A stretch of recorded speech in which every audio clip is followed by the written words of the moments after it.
Welcome back. It's time to better know a commander. We're going to discuss some absolutely epic decks this week. We've got Aragorn the Uniter, Charms, Averna Chaos Bloom, Celestine the Living Saint from Warhammer 40,000, and an absolute classic, Elenda the Dusk Rose. Smash that like, subscribe, and leave a comment. Let me know what commander you'd like to see next. Let's get into it. I've been excited to talk about this card for a while. A 4-color budget deck, we can do that. Let's talk Aragorn the Uniter. So one of the big tough things about playing a 4-color deck on a budget is a lot of the cards that we want to include just will cost too much money. I know that's the case for any deck, but we can get tons of value out of Aragorn. The key here is he just has so much text on the card, and we're going to take advantage of that. By request, we're also including Aragorn, King of Gondor. And the big line of text here for me is when he enters the battlefield, you become the monarch.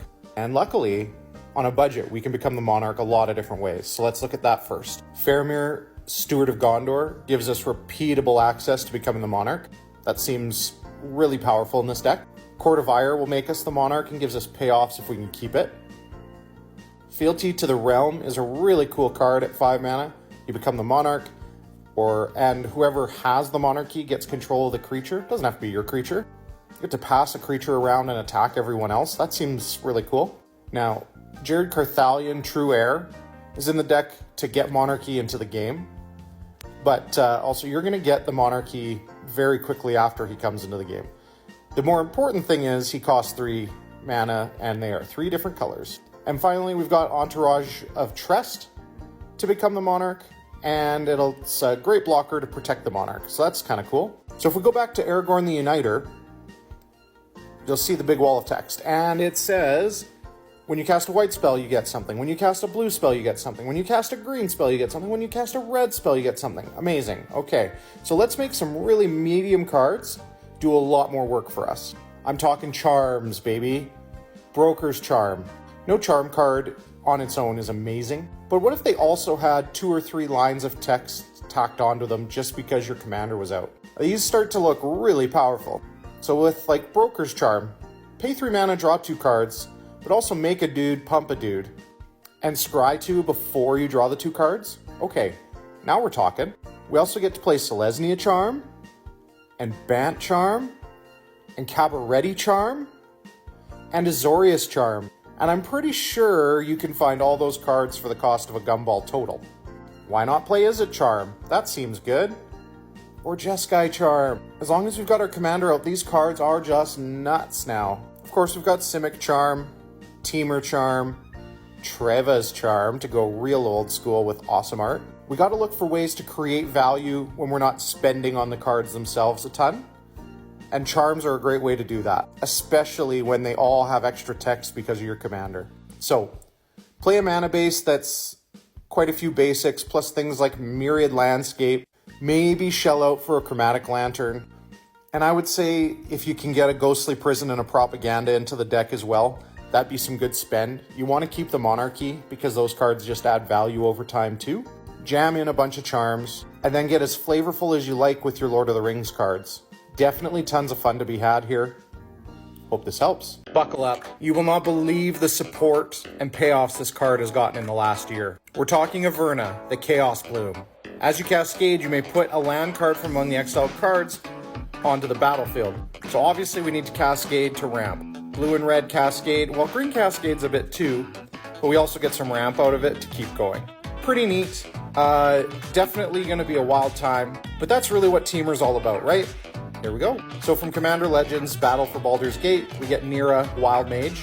We're going to hit some cards along the way that maybe aren't ideal, but since we're casting them, we get to put them on the bottom and then go get something else that shares a card type with it. That's going to create some chaos, but definitely going to be worthwhile. Someone decided we should light the Tyrannosaurus on fire, so we're playing Flaming Tyrannosaurus, another payoff for all of our cascading shenanigans.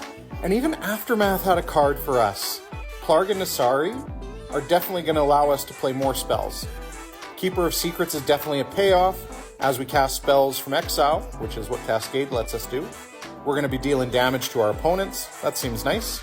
Faldorn, Dreadwolf Herald is a great little include here. We're going to get a couple wolves every time we cascade and Averna's out on the battlefield. That's kind of nice.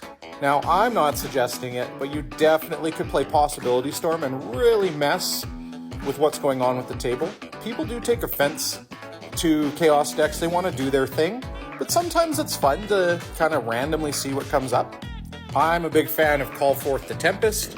Cascade is a nice thing to write on a card. You're also going to get to deal tons of damage to your opponents. Brand new card to add to the deck, Hit the Motherlode. I know Discover isn't technically Cascade, but this thing gets you treasures if you miss. And it's just a fun card name to say. We get our little Cascaders too. We get Shardless Agent, and we get Bloodbraid Elf. And here's the card that really stirs the drink. If you ever get flooded out, Throes of Chaos allows you to retrace it from the graveyard, and that's going to turn into more and more value for yourself. So what are we cascading into that's really specific? Well, we've got Inevitable Betrayal, 0 mana spell. You get to go steal something from an opponent's library. We also are going to play Hypergenesis, and this one's really fun. Sometimes you'll hit it, and it'll just be see who puts the biggest stuff onto the battlefield.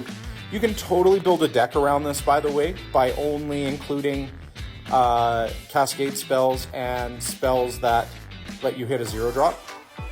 And then the Storm card of the Century in this deck, Glimpse of Tomorrow, you're going to shuffle all your permanents, you're going to get a bunch of untapped mana, and you get to go and do things again. I've been looking for a deck for Synthesis Pod, and I think we found the one. Let's say you cascade into something you really don't need at the time, you can use this ability to exile it off the stack and get something different. That seems really cool here. Giving your commander the ability that whenever you cast a spell from exile, deal damage.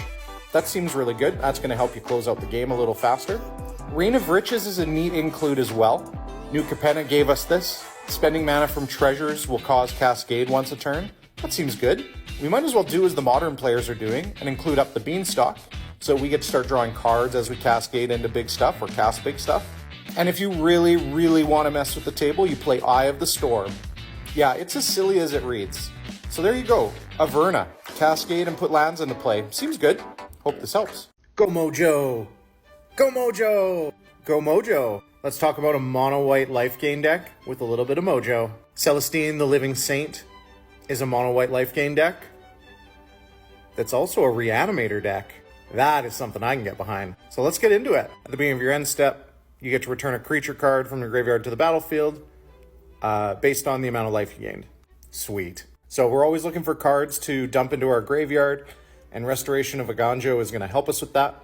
And at a minimum, it's going to allow us to ramp, like a Cultivate. A bad Cultivate, but still.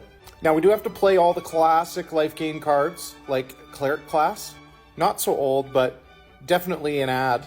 The Gaffer. We're going to dump in a Rock's Faith Mender as well. Double our life gain. We'll play Soul's Attendant, Daxos, Blessed by the Sun, Heliod's Sun Crown, so we can give anything lifelink, Sarah Ascendant to really scare our opponents on turn 1. Pick yourself up a Shadow Spear as well. You can give Celestine lifelink. I find myself adding Radiant Solar to more decks. First of all, the name is awesome.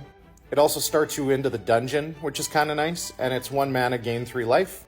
Of course, you could also just play the card. Our deck definitely has Angels and Clerics in it, so Righteous Valkyrie fits in nicely, and it's right on curve at 3 mana. Okay, so now we got to get some value out of the fact that we're bringing things back from the graveyard. Things that sacrifice themselves and help us out are going to be real great targets. Remorseful Cleric is a great example of that. It's a great way to get rid of graveyards, and we're going to bring it back just by attacking with Celestine. We also get to play a card like Bounty Agent, where we can use it to destroy something, and again, we're going to get to bring it back because Celestine will have attacked this turn. Martyr of Sands is great early to just gain a ton of life, or you can hold on to it and sacrifice it later to gain the life when you have your commander out. And again, it's a really easy thing to bring back, especially because it's only 1 mana. Everyone loves a good win con, and Akroma's Will is nothing short of that, to be honest. Once you get a board out and you get to cast this with your commander out, the game's probably going to end. Now, we are trying to get cards into our graveyard, so things like Ascend from Avernus are a real good add for late game superiority. White Sun's Twilight is a card from this year that I think would fit nicely into the deck as well. Get some tokens, gain some life, And late game, we're going to get a lot of big tokens. Sometimes you just want to cheese out a win, so we're going to play Approach of the Second Sun as well. Even if you just cast it once to gain 7 life, that means you're bringing back a 7-drop from your graveyard that turn. So what are we bringing back from the graveyard? Well, we're bringing back Elesh Norn, and Elesh Norn. Why not? We can get 2 things back if we decide we want to bring back Karmic Guide.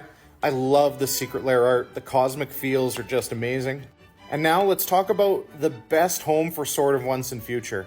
We're going to give Celestine protection from black and blue. And when it deals combat damage, you're going to get to Surveil 2. You also get to cast an instant or sorcery from your graveyard with mana value 2 or less. So you'll get a little bit of value. Maybe you get to recast your swords to plowshares. But we finally have a sword that's going to help us do our thing, because we're just not even going to worry about it. We're putting both cards in the graveyard off that Surveil 2. Here's a odd home run hit for this deck. Trading Post has 1 tap, discard a card, you gain 4 life. Well, we're dumping our big fatties in the graveyard. There's a world where you start sacking your creatures to mill out your opponents in this deck too, but more than likely you're going to sack a creature for the value and reanimate it at the end of turn. Keep filling up your graveyard as we need to do. And this is the perfect deck for the Looter Scooter. Smuggler's Copter fits nicely into here. Crew 1, get busy, loot, and put something in your graveyard that belongs there. And now for the pièce de résistance, the biggest creatures we're going to add to the deck. We've got Ancient Gold Dragon. We've got Emeria Shepherd. We've got Rhea Dawnbringer. We've got Yoked Plowbeast. Okay, this isn't one of the biggest, best creatures ever, but it cycles, so it goes into the graveyard. And 2 mana card draw isn't terrible in a deck like this. Also, the name is Yoked Plowbeast, so, you know, that's fun. 1 more card for dumping things into the graveyard, a piece of equipment, Mask of Memory. And a final big creature to get back from your graveyard, Silver Seraph. It has Threshold, and we're definitely going to have cards in our graveyard, so all of our creatures are going to get +2/+2. So this is a great finisher to bring back and, you know, put the clock on your table, if you will. So you'll need to ramp, you'll need to discard cards, but this deck will have no trouble gaining the life you need to win. And there's something with a little mojo that most life gain decks don't do. Hope this helps. Have you ever had a deck that holds a special place in your heart? This is one for me. I remember when the card came out. I remember being disappointed that it didn't work the way I wanted. I remember the rule change, and I remember putting it together. We're talking Elenda, the Dusk Rose. A 4-mana 1/1 with lifelink. Lame, right? No. Whenever another creature dies, she gets bigger. And when she dies, make a ton of vampire tokens. This card is awesome. Let me show you why. First up, we get to play Yeheni Undying Partisan. One of our sacrificing creatures. This thing is so tough to remove, and it gets real big real quick. At some point, Elenda is going to be so big it doesn't matter. We're playing Yeheni's Expertise as well. Of course, we get the classic Viscera Seer. We want to sacrifice our own creatures a ton. We're also playing Legion's Landing, one of the coolest 1-drops ever made. It flips into a land as early as turn 3. And now we've got a mana sink to dump any extra stuff we've got into it. We just got a new way to sacrifice creatures, Bartolome del Presidio. That seems really good in this deck. And we've got a cool reanimation thing now with Carmen Cruel Sky Marcher. It's going to work. People sacrifice a lot more things than you think, and obviously we're doing a lot of sacrificing as well. How about we double up our death triggers with Taste of Karlov? Easy include here. Oh, you like tokens? Well, we're playing Bitter Blossom. That's an extra token every round of the table. And of course we need payoffs, so we've got things like Cruel Celebrant, and Mirkwood Bats, and Blood Artist, and Zulaport Cutthroat. As always, the best card in your sacrifice deck, Skull Clamp. Draw some cards for 1 mana.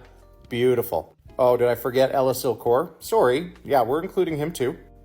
Corpse Knight easily makes it into the deck, and I challenge you to find the misprint that says it's a 2/3. We want cards doing double duty, so we're playing Luminous Broodmoth as well. And you can't forget Sir Conrad the Grim. How about a new god for the deck in O'Hare Talk, Deepest Foundation? Triple's good, right? And my absolute favorite card in the deck, Rally the Ancestors. You sack a ton of creatures to make Elenda really big. Then you sacrifice Elenda. You get tons of vampire tokens and tons of triggers.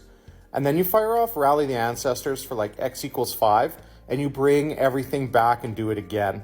In a lot of games, this functionally makes everyone's life total 20 total, and they do not realize that they're about to die when they're at 40 already. The first round of sacrifice, they go to 20, you bring it all back and you do it again.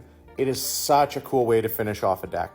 There you have it, Dusty Linda, crushing Commander tables since 2018. I love this deck so much. Hope this helps.